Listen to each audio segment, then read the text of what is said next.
Good afternoon, students. According to our syllabus, we are discussing the concepts.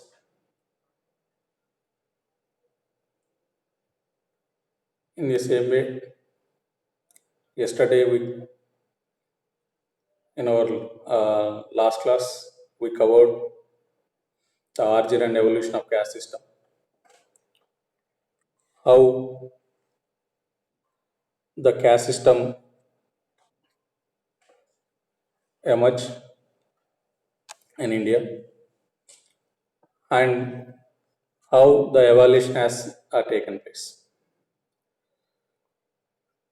Okay, so among the origin of the caste system, we discussed various theories which responsible for the origin of caste system.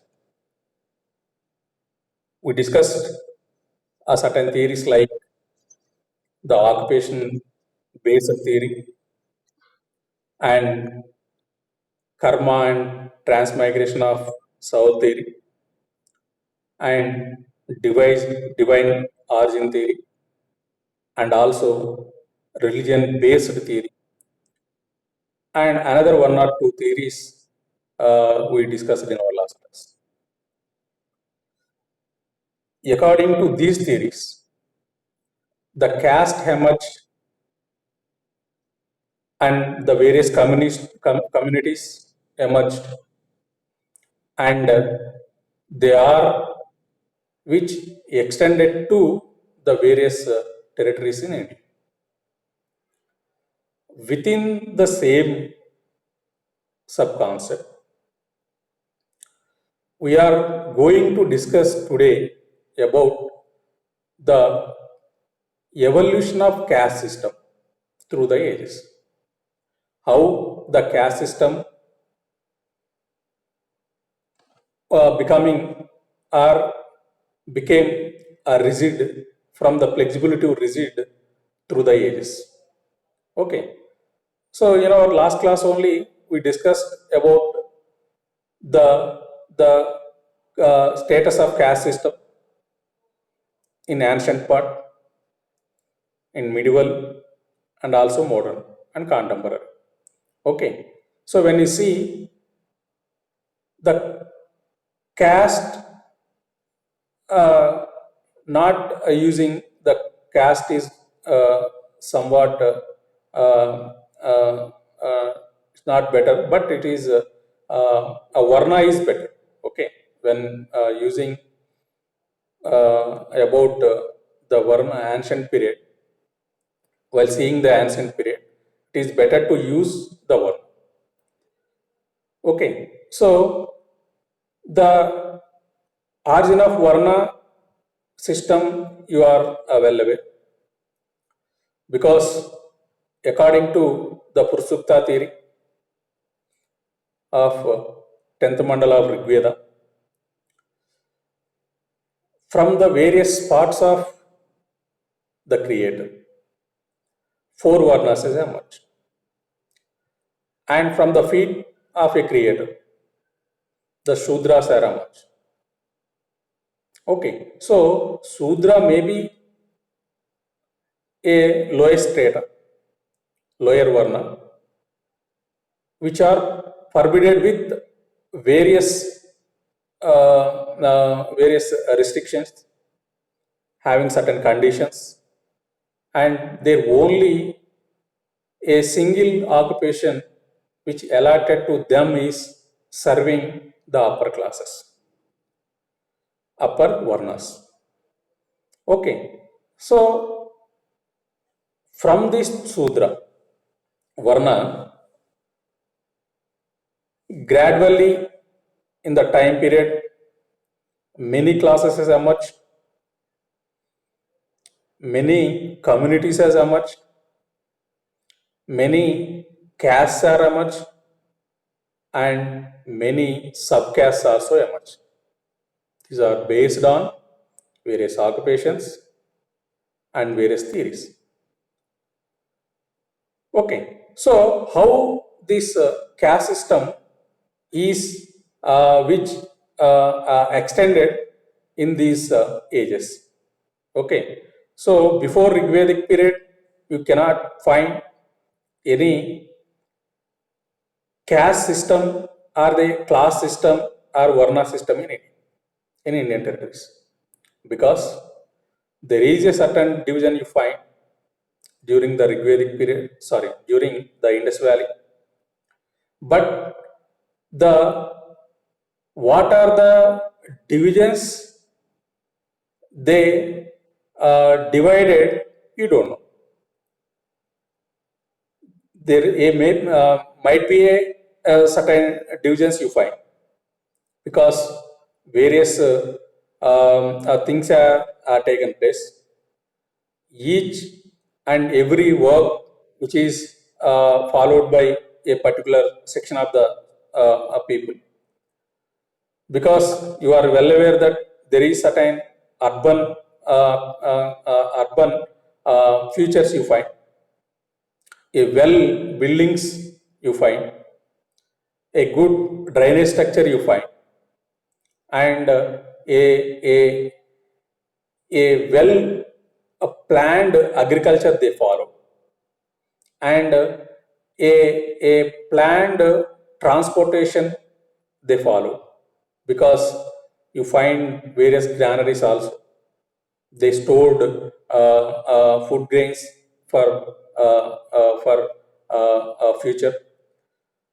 So all these are certain things taken place during the um, uh, Indus Valley period, but these cannot be performed by a single community, by a single section of the society, or by a single group of the society. It may be shared by the various groups. Okay, so those who followed agriculture, they may be called cultivator, but within a local terminology, you don't find. Okay, so well structured building you find. Those may be constructed by a section of the group, like a masonry work, but you cannot find what a particular used for that masonry section. So there is a division in the society. Labor work, labor work is shared accordingly and conveniently. But what are certain divisions having a clear-cut names are, we don't know. Those are only imaginary names. Okay, so division in the society, division in the class, already you find in the Indus Valley without a name. But in the Rigvedic society, you find a clear-cut section of the Varnas. Brahmins, Kshatriya, Vaishyas and Sudra. But this is according to Purushottati. And a person who himself identify and gives about the rigidity of the community, rigidity of the Varna system at that time. He mentioned various occupations performed in their own house. He himself said that his father was a physician, mother was a corn grinder, he is followed something. Okay, it means within a family, they are followed the various form of works. Okay, it means we don't find certain rigidity. Okay, particular section of the society should follow the same occupation. Okay, certain restrictions you don't find in Rigvedic culture. Okay, there is a flexibility in their occupations. Any section of the people or persons, they can follow any occupation. They have that freedom at that time. When you see in the later Vedic period, in the later Vedic period, the flexibility has gone under certain modifications, and the flexibility turned into a rigidity. Okay, so because of the various reasons, you find a certain rigidity taken place in the later Vedic. Okay, so from the later Vedic onwards, the Varna system, which is turned into a strict restrictions. Okay, so the lower Varnas keeping away from the main society, they are forbidden with certain works. They are not easily mingling with other varnas. They forcefully avoid the Sudras. So these are based on a certain theories that is we already discussed in our last class. One is transmigration of soul and the karma theory. Okay, so according to this karma and transmigration of the soul, which is the two important concept in our in the Hindu religious structure. According to karma transmigration of the soul, if you followed a bad things in present janma, you may be born in the form of a bird or a animal or like a bad man. Okay, so if you perform a good things, followed good things in this janma, your next generation may be a good. Okay, so it's nothing but it is a form of the karma. Okay, it is a based on the theory of karma. Okay, and certain strict religious rituals also created a certain rigidity. Okay, so Brahmins were elite persons at that time. The Brahmins were at the high level. They are also performing various functions. He was chief priest. He was a intermediate between the god and the devotees, and also a important official at the council of king. It means what? He is also a personality who is directing the king at the time. Okay, so it is natural that he is thinking maybe an elite one. He himself created a high position because the society is totally agreeing the words. Okay, so these are certain theories which you, according to them, you find a rigidity in the later way. Okay, so the same rigidity followed then onwards. Okay, so the same rigidity which is still we are watching in various places. Okay, so likewise, there is certain restrictions in the Varna system followed in the society. Okay, but there are certain changes has taken place. Okay, when you see the Varna system, the Varna may be continued up to the later Vedic. Within the later Vedic, and then during the Mahajanapadas period and rise of Jainism and Buddhism, there are the Varna, which is certain modifications has taken place in the Varna system, and certain occupation based certain communities has taken place.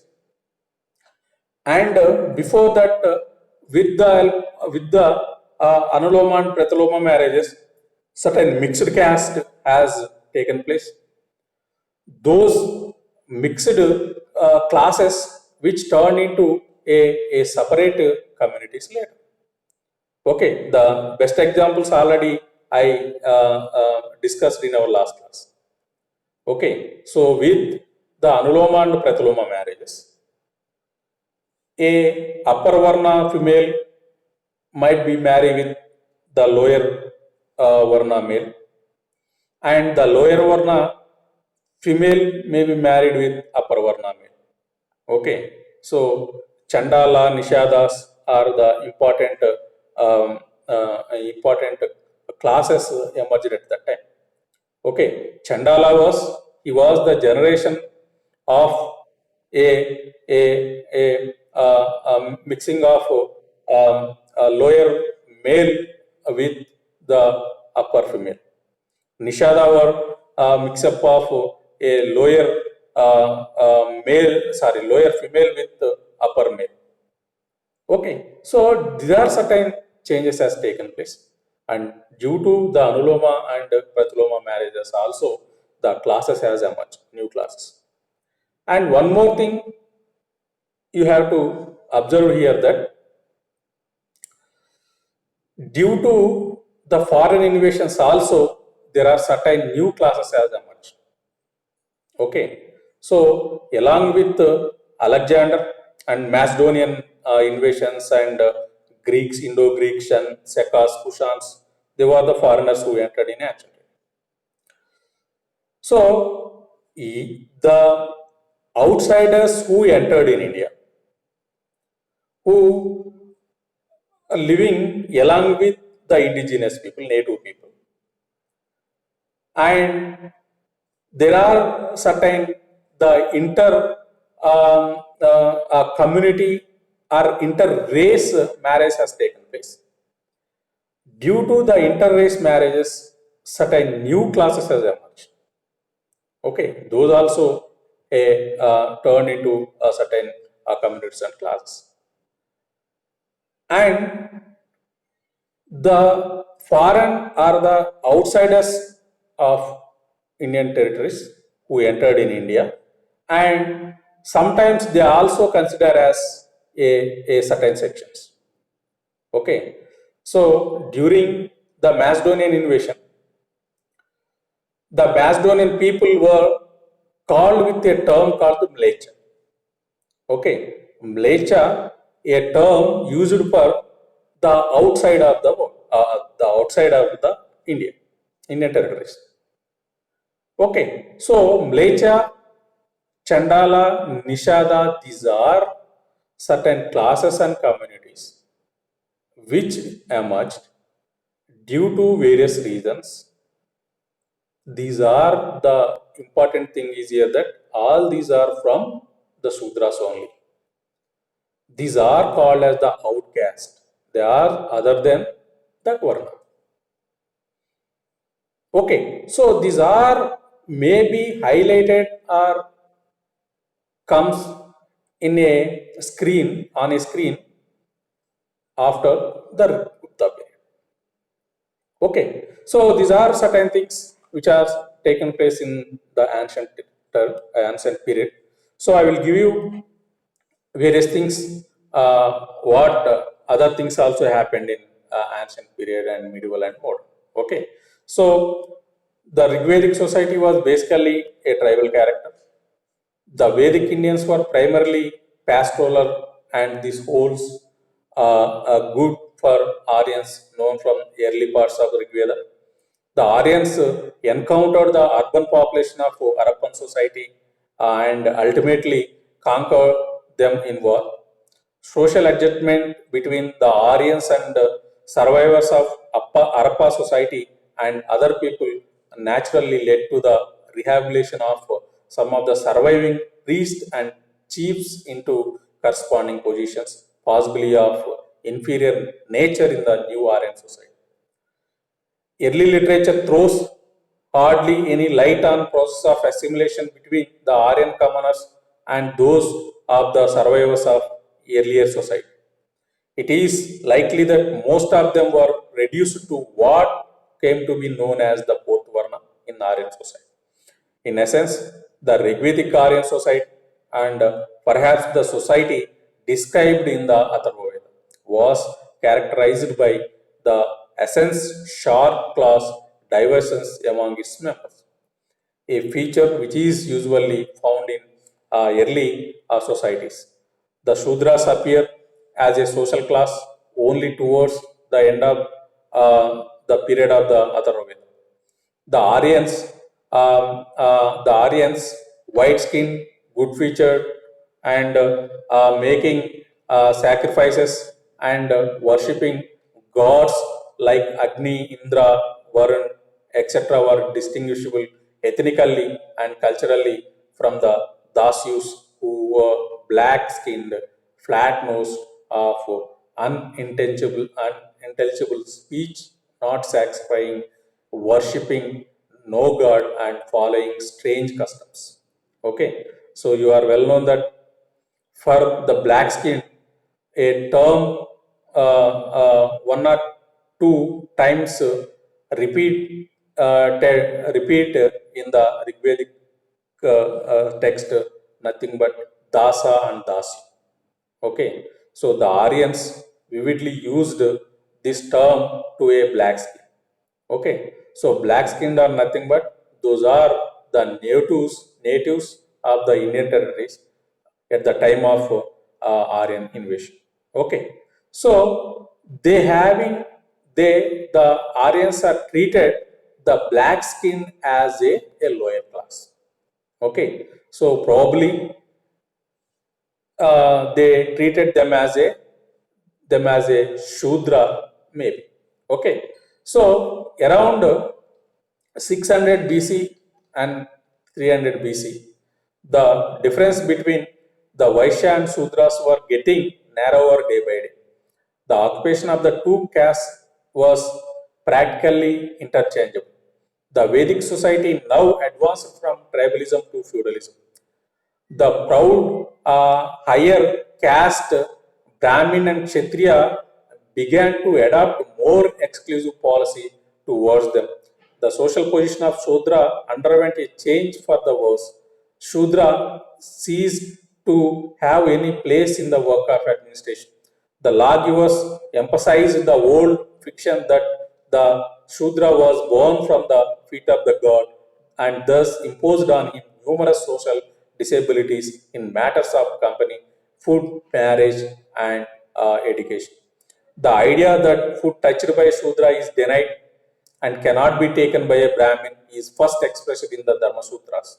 Okay, so Shudra could not take part in Vedic sacrifice and sacraments. He came to be excluded from the Vedic sacrifice to such an extent that in performance of certain rites, even his presence and sight were avoided. It has been said that the origin of untouchability may be traced back to pollution. Untouchability may be traced back to pollution. Untouchability has its origin in both hygiene and religion. Finally, the idea of untouchability has been traced to the theoretically impurity of certain occupations. Okay, so you cannot see certain untouchable communities as emerged at that time, but the untouchability only confined to Shudras at that time, because the Shudra Varna is the lowest Varna at that time, so that there is certain untouchability as followed with the Shudras.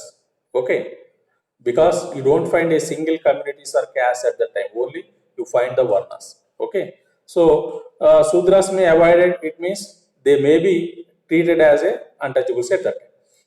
So the advent of foreign people served to loosen the shackles of the Varna system. The law books of Gupta period retain the distinction between the Shudras and untouchables. During this period, there seems to have been not only an increase in the number of untouchables, but also some intensification in the practice of untouchability. Okay, so Pahyan, who informed that when the Chandalas enter the gate of the city or a marketplace, they strike a piece of wood to give prior notice of their arrival so that men may know and avoid them.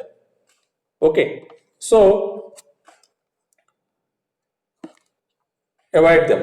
Okay, so after the death of Harsha, Sin came under the occupation of uh, Sin came under occupation of Arabs in 1712, and since the Muslims continued to come to India as a travelers and traders, from the 11th century onwards, Muslim invasion with cold-blooded murders, forcibly conversion, looking and devastation of the countrywide, breaking up of Hindu idols and desecration of Hindu temples began in India on a large scale, and Indians experienced perpetual insecurity.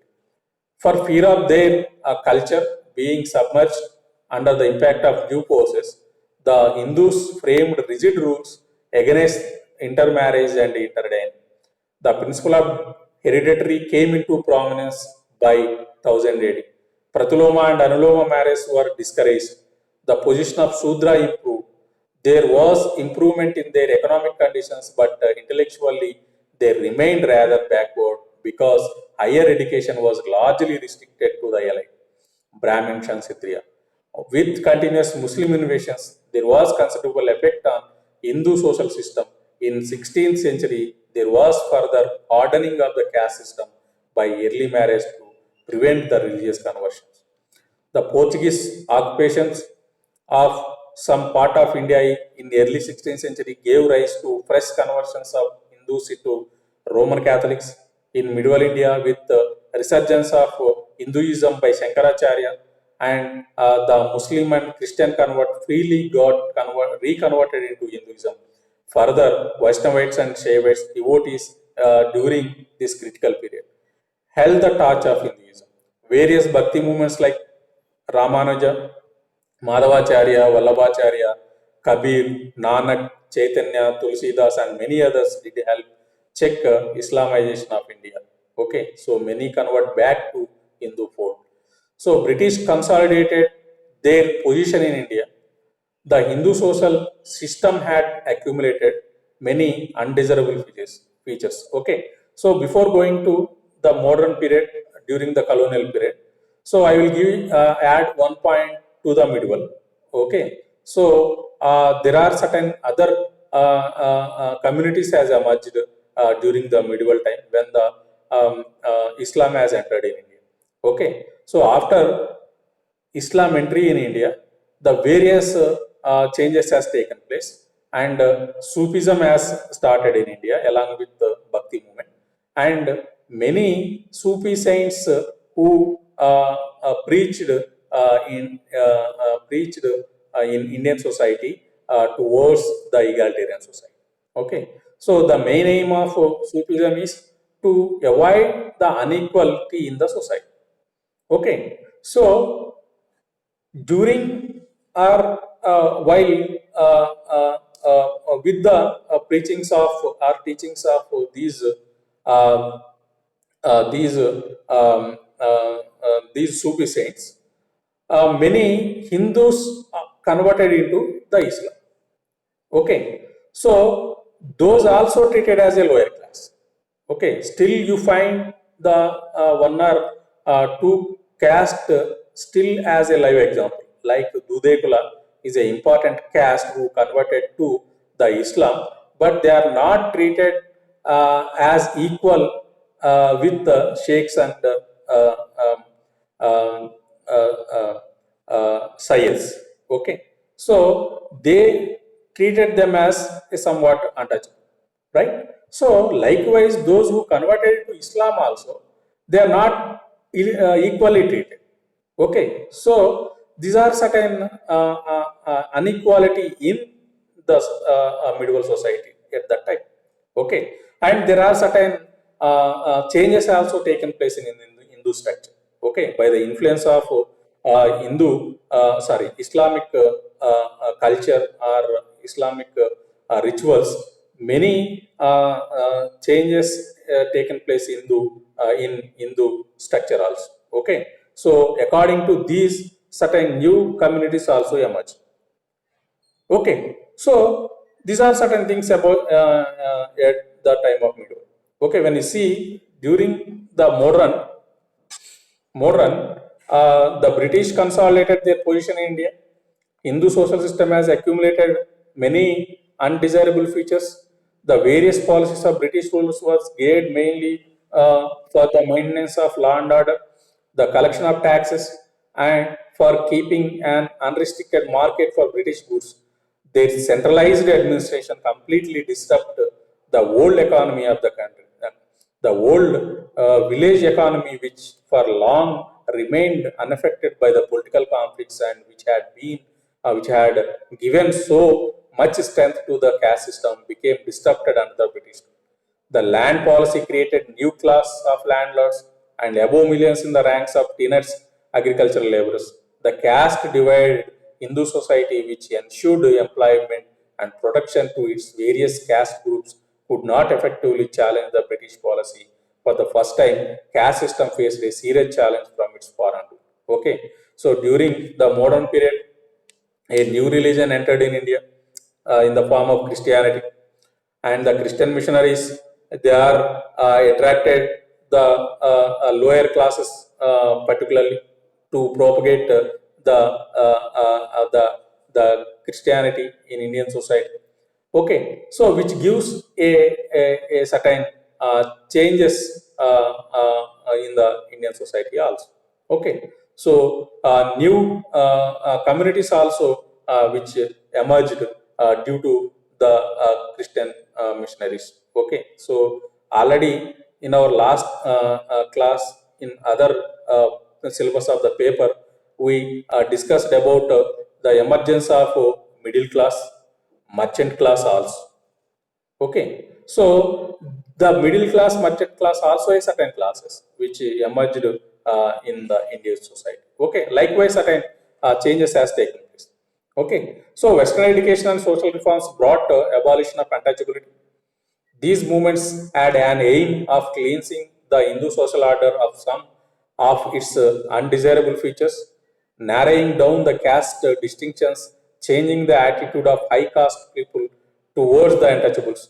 Growth and town establishment of industries in urban areas, introduction of railways led to relaxation of caste prejudice. New economic activities taken by state gave birth to numerous non-caste occupations. A process was set into motion which began to attack the importance of caste as a ritual come occupational division of the society. The establishment of civil and criminal courts robbed the caste system and the caste panchayats of authority they once had even the members of particular caste. But at the same time, the British policy was not for fostering unity and cohesion of various sections of people in India. Its policy was directed towards dividing and subdividing people at whatever level possible to be religion, region, language, or caste. Introduction of separate electorates for special recognition accorded to non-Brahmins caste in the south not only contributed to the disruption of whatever solidarity India once possessed and fostered jealousy between provinces, creeds also hardened the caste distinctions. Okay, so we have come to realize that the major theory of origin of caste is rooted in Hindu myths and legends. The religious texts accord divine origin to the caste system in India. Interestingly, it is believed that birth in high caste is, in fact, reward of good deeds performed in previous birth. Most of people belong to upper caste seek to arrange marriages within their own caste so as to maintain their superiority. Okay, so from this, I will conclude my lecture today, and tomorrow I will meet with another concept in our syllabus. Okay, so students, you have any doubts or queries, you are welcome to ask. Suresh, any doubt? Good evening. Good evening.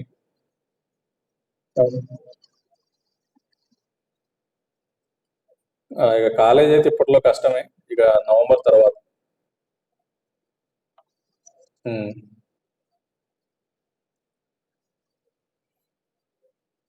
ఓకేనా? So ఇక ఇది నాది cut అయిపోతుంది. Okay, I will okay, I will meet you in next class tomorrow. Okay, so I am going to end my class today. Okay, thank you all.